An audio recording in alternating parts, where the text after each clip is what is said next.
அஸ்ஸலாமு அலைக்கும். அளவற்ற அருளாளனும் நிகரற்ற அன்புடையோனும் ஆகிய எல்லாம் அல்ல ஏக இறைவனின் திருப்பெயரை கொண்டு ஆரம்பம் செய்கிறேன்.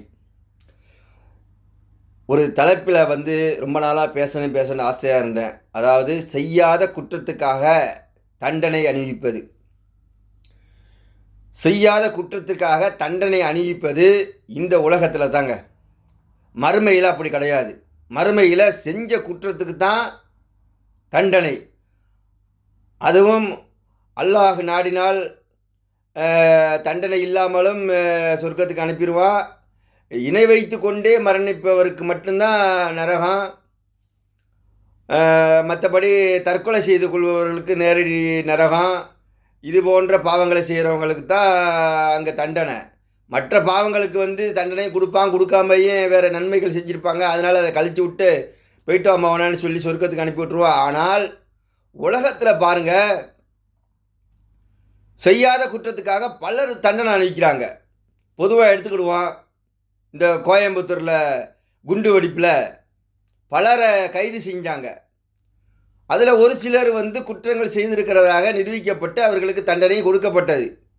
இதில் இன்னொரு பாவமான செயல் என்னன்னு சொன்னால், சந்தேகத்தின் பேரில் பலரை பிடிச்சிட்டு போய் விசாரணை என்ற பெயரில் பல ஆண்டுகளாக வைத்துக்கொண்டு தண்டனை கொடுத்து கொண்டு இருக்கிறார்கள்.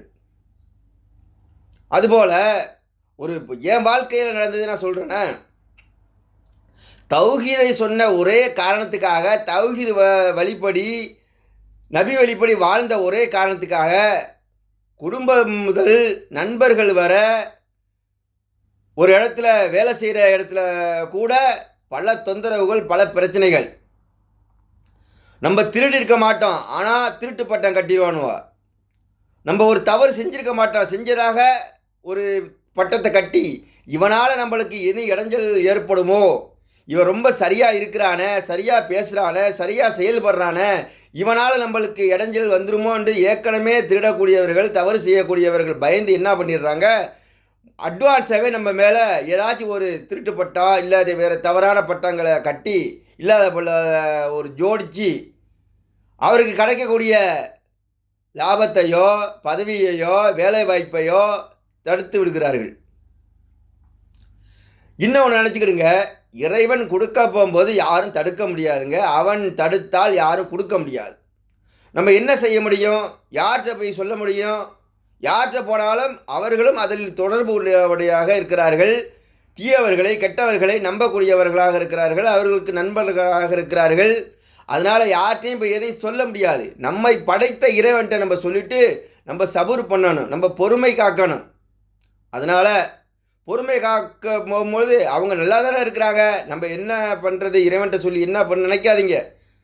இங்கேயே அல்லாஹ் அவங்களுக்கு சோதனையை கொடுப்பான், இல்லைன்னா மறுமையில் பிடிச்சிக்கிடுவான்.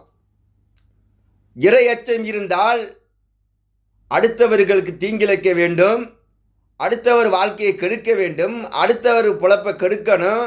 அநியாயமாக சந்தேகத்தின் பேரில் ஜெயிலில் பிடிச்சி போடுறமே, இது தவறு. இப்படி சந்தேகத்தின் பேரில் எத்தனை பேர் தண்டிக்கப்படுகிறார்கள், செய்யாத குற்றத்துக்காக எத்தனை பேர்கள் தண்டிக்கப்படுகிறார்களே, இதெல்லாம் தவறு என்று இறையச்சம் உள்ள ஒருவருக்கு மட்டும்தான் இந்த மாதிரி தவறு செய்கிறதுக்கு மனசு வராதுங்க. இறையச்சம் இல்லாதவர் எப்படி வாழலாம், நாம் நல்லா இருக்கணும், அடுத்தவன் கெட்டு போகணும், அப்படி நடக்கக்கூடியவர்கள் எது வேண்டாலும் செய்வார்கள். எத்தனை காலம் செய்ய போகிறார்கள்? அவர்கள் மரணத்தை மறந்தாலும் மரணம் அவர்களை மறப்பதில்லை. ஒரு நாள் இல்லை என்றாலும் ஒரு நாள்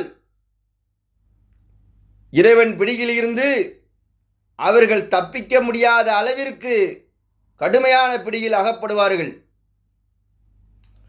இதனால் உங்களுக்கெல்லாம் என்ன சொல்லிக்கிறேன்னு சொன்னால், யாரையுமே ஆதாரபூர்வமாக நிரூபிக்கப்படாமல் அவர் சொன்னார், இவர் சொன்னார் அப்படி என்று இந்த பொய்யர்கள் பேச்சைகளை நம்பி ஒருவரை தண்டிக்காதீர்கள்.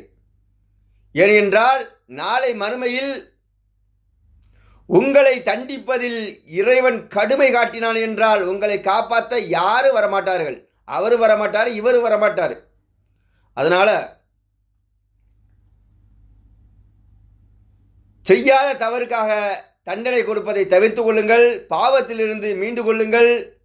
என்று உங்களை சொல்லிக்கொண்டு இந்த உரையை நிறைவு செய்கிறேன். வாகிரிதவான அல்ஹம்துலில்லாஹி ரப்பில் ஆலமீன்.